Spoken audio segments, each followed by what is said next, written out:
এর মধ্য থেকে যাচাই ও বাছাই করে চুজ করে আমি আল্লাহ তাআলা তাকে শহীদের মর্যাদা দিয়ে আমার সান্নিধ্যে ডাকে নেই বলে সুবহানাল্লাহ। আউযু বিল্লাহি মিনাশ শাইতানির রাজিম। বিসমিল্লাহির রাহমানির রহিম। তিলকাল আইয়ামু নুদাউলুহা বাইনান নাস وليعلم الله الذين آمنوا ويتخذ من دون الله شهداء والله لا يحب الظالمين। আমি পবিত্র কালাম থেকে সূরাতুল আল ইমরানের শেষের দিকের একটা আয়াতে কারিমার অংশ বিশেষ তেলাওয়াত করেছি। রাসূল সাল্লাল্লাহু আলাইহি ওয়াসাল্লামের সহিহ নির্বাচিত হাদিস সমূহ থেকে ছোট্ট একটা হাদিস আপনাদের সামনে তেলাওয়াত করেছি। কোরআনের আয়াত এবং হাদিসের সমন্বয়ে কিছু আলোচনা করার নিয়ত করেছি। যদি আল্লাহ পাক আমাকে বলার আপনাদের শোনার তৌফিক দান করেন। বারাকাল্লাহু লানা ওয়া লাকুম ফিল কুরআনিল আযীম। আমরা আরেকবার বলছি আল্লাহুম্মা আমিন। সম্মানিত হাজিরিন, মানুষ তো মরণশীল। কি মানুষ মাত্রই মরণশীল। যার জীবন আছে তাকেই মরতেই হবে, জন্মিলেই মরতেই হবে। মরণ থেকে কেউ রেহাই পাবে? রাজা বাদশাহ, ধনী গরিব, পীর ফকির, দশতলা বাড়িতে যারা ঘুমায় আর গাছতলাও যারা ঘুমায়, মৃত্যু তাদের অবধারিত। তবে এই মৃত্যুর মধ্যে যদি পার্থক্য কিছু আছে না নাই? মৃত্যু ঈমান নিয়ে, সঠিক আমি বলছি, ঈমান নিয়ে যদি আপনি মৃত্যুবরণ করেন তাহলে রাসূল সাল্লাল্লাহু আলাইহি ওয়াসাল্লাম বলেছেন, কোনো ব্যক্তি যদি ঈমান নিয়ে মারা যায় তাহলে ওই ব্যক্তি মরার পরে যে কবরে রেখে আসা হয়, ও যতদিন পর্যন্ত কিয়ামত হবে না ততদিন পর্যন্ত কবরে ঘুমায়ে থাকবে। সুবহানাল্লাহ বলেন। মানে এক ঘুমে কোথায় হাজার হাজার বছর দেরি নেই এখনো কয়েক কিয়ামত আসতে। এক ঘুমে কিয়ামত। এটা হলো একটা। কি যদি আপনি ঈমান নিয়ে মৃত্যুবরণ করতে পারেন। আর একটা মৃত্যুর কোয়ালিটি রাসূল সাল্লাল্লাহু আলাইহি ওয়াসাল্লাম বলেছেন, ঈমান নিয়ে তো মৃত্যুবরণ করবেন, পাশাপাশি যদি আল্লাহ পাক আপনাকে কোনো না কোনোভাবে যদি শহীদ মৃত্যু দান করে, শাহাদাতের মৃত্যু দান করে, রাসূল সাল্লাল্লাহু আলাইহি ওয়াসাল্লাম বলেছেন, যারা ঈমান নিয়ে মারা যাবে তারা তো কবরে ঘুমাবে। আর শহীদ মৃত্যু নিয়ে যারা এই জগৎ ছেড়ে যাবে, রাসূল সাল্লাল্লাহু আলাইহি ওয়াসাল্লাম বলেছেন, কিয়ামত পর্যন্ত ওই ব্যক্তি ঘুমাবে না। আল্লাহ সুবহানাহু ওয়া তাআলা তাকে কবরের মধ্যে নিজ হাতে খাওয়ান। বলি সুবহানাল্লাহ। কোনটা মৃত্যুর দাম বেশি? রাসূল সাল্লাল্লাহু আলাইহি ওয়াসাল্লাম বলেছেন, এটাও ক্লিয়ার করে দেই, যে আপনাকে জিহাদের ময়দানে গিয়ে কাফের অমুসলিমদের সাথে যুদ্ধ করতে করতেই যে আপনি শহীদ হয়ে যাবেন, এটাই যে শুধু শহীদ তা নয়, আপনি শহীদের তামান্না বুকের মধ্যে লালন করেন, আল্লাহ আমি তো একদিন মরবই, আমি শুধু কবরে ঘুমে কাটাতে চাই না, আমাকে তুমি শাহাদাতের মৃত্যু দিও। রাসূল সাল্লাল্লাহু আলাইহি সাল্লাম বলেছেন, এই যে ব্যক্তির তামান্না আকাঙ্ক্ষা, তার একটা বাসনা, আল্লাহ আমাকে শহীদের মৃত্যু দিও। ওই ব্যক্তি যদি জ্বরে পড়ে যদি বিছানায় নিজের বাড়িতেও মরে যায়, রাসূল সাল্লাল্লাহু আলাইহি সাল্লাম বলেছেন, তারপরও তাকে শহীদের মর্যাদা দেওয়া হয়। বলে সুবহানাল্লাহ। আমরা কি মৃত্যু চাই তাহলে? মানুষ তো অনেকভাবে মারা যায় কি না? রোড অ্যাক্সিডেন্টে মরতেছে না, বিশেষ করে শীতকালীন সময় বেশি সড়ক দুর্ঘটনাগুলো হচ্ছে। রোড অ্যাক্সিডেন্টে মারা যায়, প্যারালাইজড হয়ে মারা যায়, ক্যান্সার হয়ে মারা যায়, বিভিন্ন রোগে আক্রান্ত হয়ে মানুষ মারা যায়।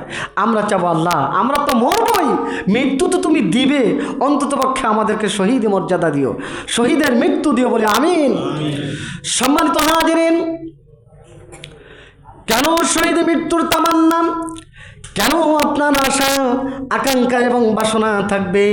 আল্লাহ সুবহানাহু ওয়া তাআলা পবিত্র কোরআনের সূরাতুল আল ইমরানের শেষের দিকে যে আয়াতে কারিমার অংশ বিশেষ তেলাওয়াত করেছি, তিলকাল আইয়ামু নুদাবিলুহা বাইনান নাস ওয়া লিয়া'লামাল লাযিনা আমানু ওয়া ইয়াত্তাখিযা মিনকুম শুহাদা।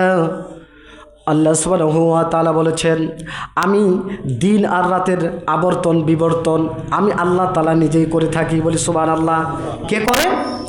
দিনের পরে রাত, রাতের পরে দিন আসে, এই যে আবর্তন আর বিবর্তন আল্লাহ সুবহানাহু ওয়া তাআলা বলেছেন এটা আমি ঘটাই, এটা আমি আল্লাহ তাআলা নিজ হাতে ঘটাই। কিন্তু আল্লাহ সুবহানাহু ওয়া তাআলা বলেছেন, বান্দারে এই যে আমি হয়তো তোমাকে ক্ষমতা দিয়েছি, ক্ষমতার চেয়ার দিয়েছি, আবার আমি তোমাকে এই চেয়ার থেকে সরাইয়ে অথবা এই চেয়ার থেকে নামিয়ে আমি তোমাকে এই চেয়ারে বসাবো, এটাও আমি আল্লাহ তাআলা ঘটাই। কে ঘটায়? আল্লাহ তাআলা ঘটায়। এজন্য আল্লাহ বলছেন, অনেক সময় কোনো কথার কারণে, কোনো বিষয়ের কারণে দেখা যায় তামাম পৃথিবী গরম হয়ে যায় কিনা, আন্দোলন ছড়িয়ে পড়ে তামাম পৃথিবীতে।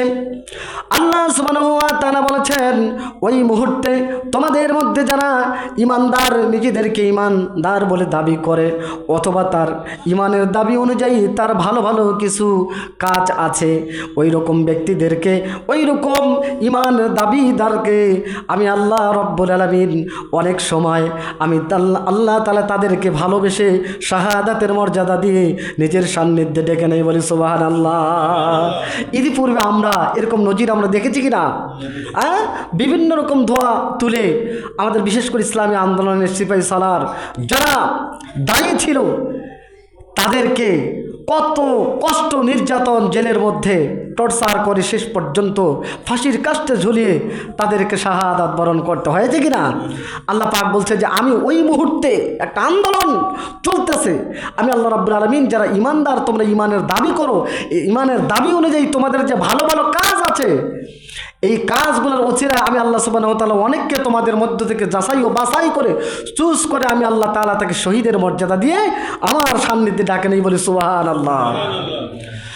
সম্মানিত হাজিরিন, প্রশ্ন করতে পারেন, হুজুর এইভাবে শহীদ হয়ে লাভটাকে?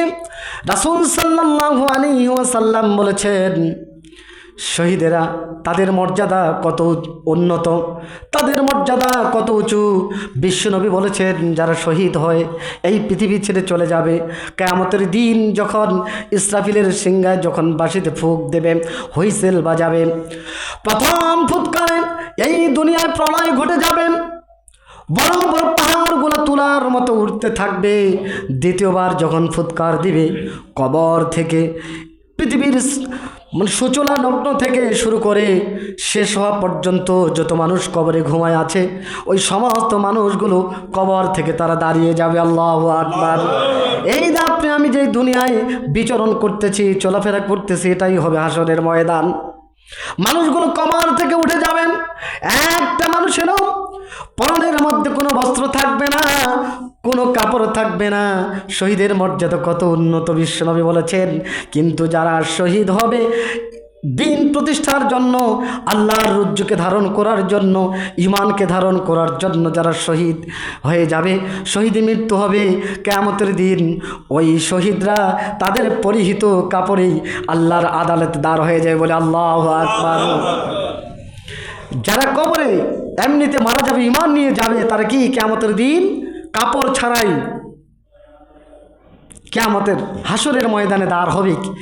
অনলি যারা শহীদ দিন কায়েমের জন্য, আল্লাহর জমিন আল্লাহর দিনকে প্রতিষ্ঠার জন্য, ঈমানকে ধারণ করার জন্য, কালিমাকে ধারণ করার জন্য যারা শহীদ হয়, আল্লাহ বলেছে ওরা দুনিয়ায় যেভাবে শহীদ হয়েছিল ওই কাপড় সহ কিয়ামতের দিন রক্তে রঞ্জিত কাপড় নিয়ে আমার সামনে দাঁড়াবে।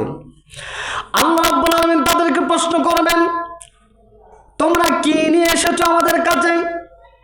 যারা শহীদ হয়েছে তাদের একটা গর্ব থাকবে, একটা ভাব থাকবে, তবে আল্লাহর যে মর্যাদা এটা তারা অক্ষুণ্ণ করবে না। আল্লাহর সম্মান, আল্লাহর ইজ্জত রক্ষা করেই তারা কিয়ামতের দিন বলবে, আল্লাহ এটা কি বলতে হবে, আমাদের কি কি দেখতেছেন না? মানে তার গায়ে দেখবেন গুলির দাগ আছে, বন্দুকের গলিতে কি হয়েছে, বুকটা ঝাঁঝরা হয়েছে, অথবা গলার মধ্যে ফাঁসি দিয়েছে।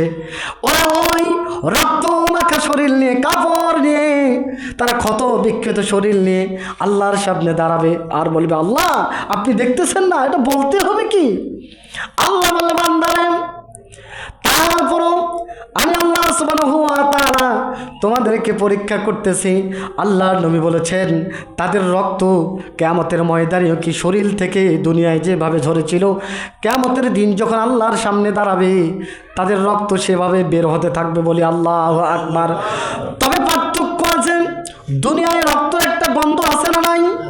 আল্লাহ নবী সাল্লাল্লাহু আলাইহি ওয়াসাল্লাম বলেছেন লাউনুদ্দা দামা, যে তাদের যে গা থেকে শরীর থেকে যে রক্তগুলো বের হবে এই রক্তের রংটা থাকবে রক্তের মতো লাল। সুবহানাল্লাহ বলেন। পার্থক্য হচ্ছে ওয়ারিহু রিহুল মিস্ক। দুনিয়ায় আমরা কুরবানির সময় যখন পশুগুলোকে জবাই করি, গরুগুলোকে যখন জবাই করি, আপনি যদি ওই রক্তগুলো যদি পরিষ্কার না করেন, ঢেকে না রাখেন, দেখবেন পরের দিনে গন্ধ ছড়ায় কিনা, দুর্গন্ধ ছড়ায় না? দুনিয়ায় পশুর রক্তের কিন্তু একটা গন্ধ থাকে। আল্লাহর হাবিব বলেছেন ওয়ারিহু রিহুল মিস্ক। কিন্তু শহীদের গা থেকে কিয়ামতের দিন শহীদের শরীর থেকে যে রক্তগুলো বের হবে ওই রক্তের এমন গন্ধ থাকবে মৃগনাভি এবং কস্তুরীর মতো সুগন্ধি বের হবে বলে আল্লাহু আকবার। যেমন কস্তুরী কিনতে পাওয়া যায় না, জান্নাতে একটা পাওয়ার মানে একটা সেন্ট, একটা সুগন্ধি, এত উন্নত একটা সুগন্ধি কিয়ামতের দিন শহীদের রক্ত থেকে কি সেই সুগন্ধি, সেই সুবাতাস বইতে থাকবে বলি সুবহানাল্লাহ। আমরা দোয়া করি আল্লাহ আমাদের প্রত্যেককে এই শহীদের তামান্না বুকে লালন করার তৌফিক দান করে দাও বলি আমিন। সম্মানিত হাজিরিন, শহীদের মর্যাদা কত উন্নত দেখুন।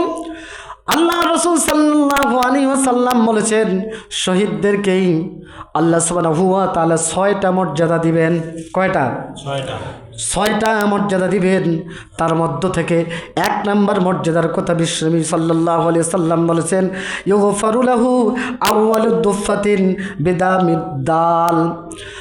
রাসূল সাল্লাল্লাহু আলাইহি ওয়াসাল্লাম বলেছেন ইউগফারু লাহু ফিল আউয়ালিদ দুফা, অর্থাৎ তার শরীর থেকে যে রক্তবিন্দু বের হয়েছিল শহীদ হওয়ার সময় তার শরীর থেকে যে রক্তের ফোঁটাটা ছিটকে পড়েছিল, বিশ্বনবী বলেন ওই রক্তের ফোঁটাটা জমিনে পড়ার আগে আগে আল্লাহ সুবহানাহু ওয়া তাআলা তার জীবনের সমস্ত গুনাহগুলো মাফ করে দেন বলি সুবহানাল্লাহ। এটা হলো শহীদের 1 নম্বর মর্যাদা। তার শরীর থেকে রক্তবিন্দু মাটিতে পড়ার পূর্বেই আগে আগে আল্লাহ সুবহানাহু ওয়া তাআলা ওই শহীদের জীবনের সমস্ত গুনাহগুলো মাফ করে দেন বলি সুবহানাল্লাহ। 2 নম্বর মর্যাদার কথা রাসূল সাল্লাল্লাহু আলাইহি ওয়াসাল্লাম বর্ণনা করেছেন ওয়ায়ুমিনুনা মিন আযাবিল কবর। ওই শহীদের পূর্বে দুনিয়াতে জীবনযাপনকালীন সময় তার চলাফেরায় কাজকর্মে কোনো যদি অপরাধের কারণে আল্লাহর পক্ষ থেকে তার আযাবের ফায়সালা হয়ে থাকে, আল্লাহ রাব্বুল আলামিন বলেছেন, আল্লাহ রাব্বুল আলামিনের রাসূল বলেছেন যে এই শহীদ মৃত্যু হওয়ার কারণে যুদ্ধের ময়দানে অথবা দিন প্রতিষ্ঠান আন্দোলনে শহীদ হওয়ার কারণে আল্লাহ সুবহানাহু ওয়া তাআলা তার কবরের আযাবকে মাফ করে দেন বলি সুবহানাল্লাহ। কত বড় মর্যাদা! এজন্য আপনাকে আমাকে সকলকে শহীদি তামান্না বুকে লালন করতে হবে। আল্লাহ তুমি তো মৃত্যু দিবাই, পশু মরে, কুকুর মরে, গরু মরে, ছাগল মরে, মরে কিনা রোড অ্যাক্সিডেন্টে মানুষ মারা যায়, অথবা লঞ্চ স্টিমার ডুবে মানুষ মারা যাচ্ছে না, শত শত মানুষ মারা যাচ্ছে। আল্লাহ মৃত্যু তো একদিন হবেই, তবে তুমি আমাদেরকে শহীদি মৃত্যু দিও। এইটাকে আপনাকে অবশ্যই আপনার বিবেকে থাকতে হবে এবং সেই আশাটা লালন করে আপনাকে চলতে হবে। দেখবেন ওই জ্বরের মধ্যেও যদি আপনি বিছানায় মারা যান আল্লাহ সুবহানাহু ওয়া তাআলা আপনাকে শহীদের মর্যাদা দিবেন বলে সুবহানাল্লাহ। সম্মানিত হাজিরিন, আল্লাহর নবীর সাহাবারা কিভাবে দেখুন সারা রাত দাঁড়িয়ে দাঁড়িয়ে তারা আপনার দাঁড়িয়ে দাঁড়িয়ে যায় নামাজে তারা সারা রাত কেটে দিত, তাহাজ্জুদ নামাজে সিজদায় পরে কাটিয়ে দিত। আবার সুবহে সাদিক যখন হতো নাঙ্গা তরবারি হাতে নিয়ে জিহাদের ময়দানে ঝাঁপিয়ে পড়তো। কথা বলুন ঠিক না বেটি? সম্মানিত হাজিরিন, সেইভাবে একজন সাহাবার জীবনে আপনাদেরকে আজকে একটুখানি শোনাই দেওয়া যায়, পুরো ঘটনা জীবনী তো বলার সুযোগ নাই। আল্লাহর রাসূলের একজন সাহাবী ছিল আব্দুল্লাহ ইবনে জুমু। কি নাম? আব্দুল্লাহ ইবনে জুমু রাদিয়াল্লাহু তাআলা আনহু। তিনি ছিলেন একজন পঙ্গু সাহাবী, তার 2টা পা চলতো না, অচল ছিল। এই সাহাবী দুই পাশে কাঠ লাগিয়ে টুকটুক টুকটুক করে আল্লাহর নবীর দরবারে হাজির হয়ে গেলেন। দেখতেছেন অনেকগুলো মানুষের সামনে আল্লাহ রসুল কি যেন একটা বক্তৃতা পেশ করতেছেন। তিনি সালাম জানিয়ে বললেন, ইয়া রাসূলুল্লাহি, ইয়া হাবিবাল্লাহ, নবী আল্লাহ, ওগো আল্লাহর রাসূল, আপনি এই মানুষদেরকে কি নসিহত করতেছেন, আমাকে একটু নসিহত করেন। আল্লাহর হাবিব বললেন, ওয়া মা নাসাবিন আব্দুল্লাহ ইবনে জুমুম